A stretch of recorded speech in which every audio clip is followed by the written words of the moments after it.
নমস্কার বন্ধুরা, ব্রততিস কিচেনে আপনাদের সকলকে অনেক অনেক স্বাগতম। আজকে আমার রেসিপি হলো সুজি স্ন্যাক্স।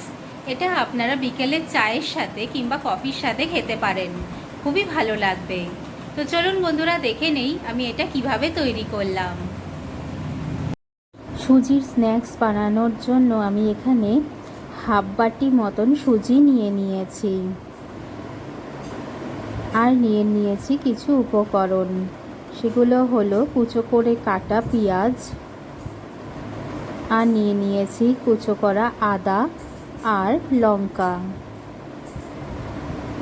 এখানে আমি নিয়েছি একটা আলুকে, কাঁচা আলুকে গ্রেট করে নিয়েছি, সুন্দর করে ধুয়েও নিয়েছি। আর নিয়েছি সামান্য সর্ষে আর শুকনো লঙ্কা। এখানে আমি নিয়েছি কিছু গুঁড়ো মশলা, ধনে, জিরে, শুকনো লঙ্কা। এখানে ফ্রাইং প্যানে আমি তেলটাকে একটু গরম করে নিচ্ছি।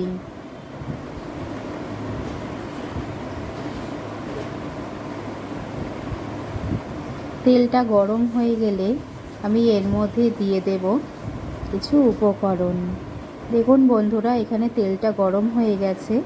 এর মধ্যে দিয়ে দিচ্ছি আমি সর্ষে আর শুকনো লঙ্কা। এটা দিয়ে আমি সুন্দর করে ভেজে নেব।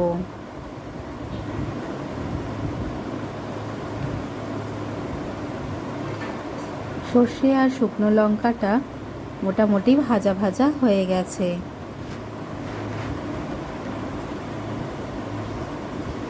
এবার আমি এর মধ্যে দিয়ে দেব আগে থেকে কুচো করে রাখা পেঁয়াজটা দিয়ে আমি কিছুক্ষণ নাড়াচাড়া করে নেব, যাতে এটা কিছুটা নরম হয়।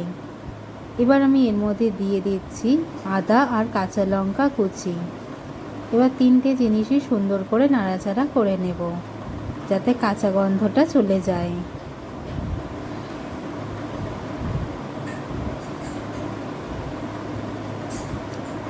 দেখুন বন্ধুরা, কিছুক্ষণ আমি নাড়াচাড়া করে নিয়েছি। এবার আমি এর মধ্যে দিয়ে দিচ্ছি আগে থেকে গ্রেট করে রাখা আলু। এটা দিয়েও আমি ভালো করে নাড়াচাড়া করে নেব।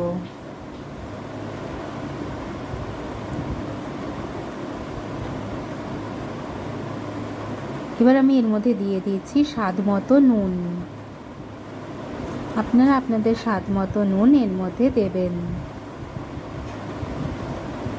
এবার দিয়ে দিচ্ছি সামান্য কিছু গুঁড়ো মশলা, ধনে, জিরে, শুকনো লঙ্কার গুঁড়ো। এগুলো দিয়েও আমি সুন্দর করে নেড়ে নেব।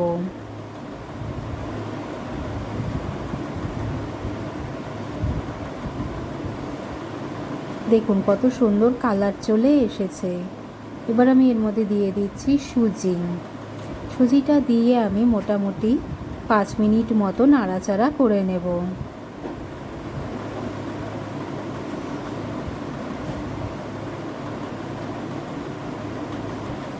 সুজিটা একটু নেড়ে চেড়ে নিয়েছি। 10 মিনিট পরে আমি এর মধ্যে দিয়ে দিচ্ছি জল, পরিমাণ মতো জল এর মধ্যে আমি ঢেলে দিলাম। দিয়ে এবার আমি এটাকে সুন্দর করে একটা ডো মতো তৈরি করে নেব। ডোটা যেন শক্ত হয়, সেদিকে খেয়াল রাখতে হবে।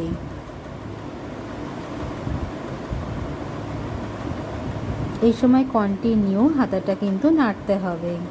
দেখুন বন্ধুরা, একটা শক্ত ডো মতো তৈরি হয়ে গেছে। ঠিক এই পর্যায়ে আসলেই বুঝবেন আপনার ডোটা কিন্তু একদম রেডি। এবার একটা থালাতে একটু তেল মাখিয়ে আমি এটাকে জমতে দিয়ে দিয়েছি। ফ্রিজের মধ্যেও আপনারা এটা রাখতে পারেন। এবার একটা ছুরির সাহায্যে আমি এটাকে সুন্দর চৌকো চৌকো করে কেটে নেব। দেখুন বন্ধুরা, আমি ছুরিটা দিয়ে সুন্দর করে এগুলো চৌকো চৌকো করে কেটে নিচ্ছি।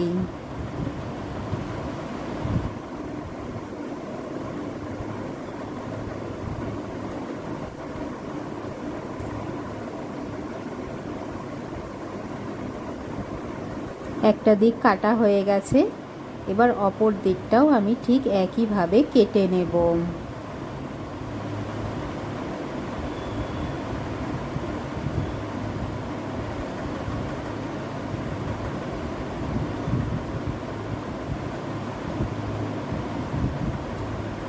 এগুলো আমার রেডি হয়ে গেছে।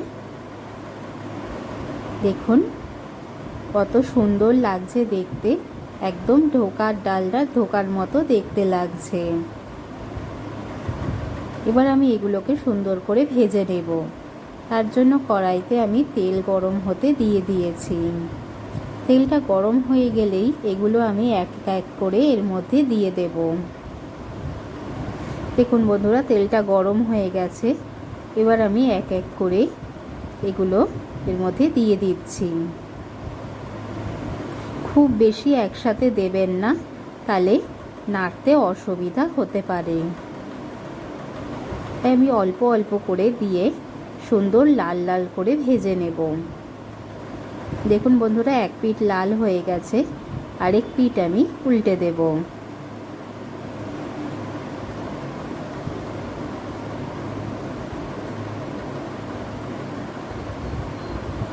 আর এই সময় আঁচটা কিন্তু মিডিয়াম টু হাই ফ্লেমে রাখবেন, তাতে ভাজাটা কিন্তু সুন্দর হবে।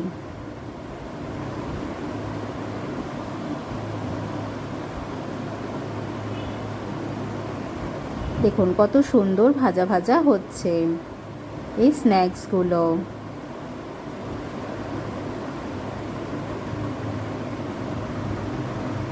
দেখুন আমার এগুলো ভাজা হয়ে গেছে।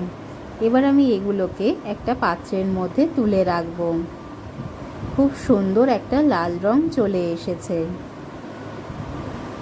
এভাবেই কিন্তু আমি বাকিগুলো ভেজে নেব।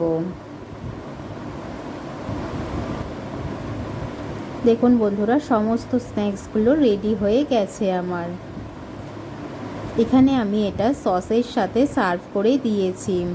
এটা কিন্তু বিকেলের চায়ের সাথে খেতে খুবই ভালো লাগে।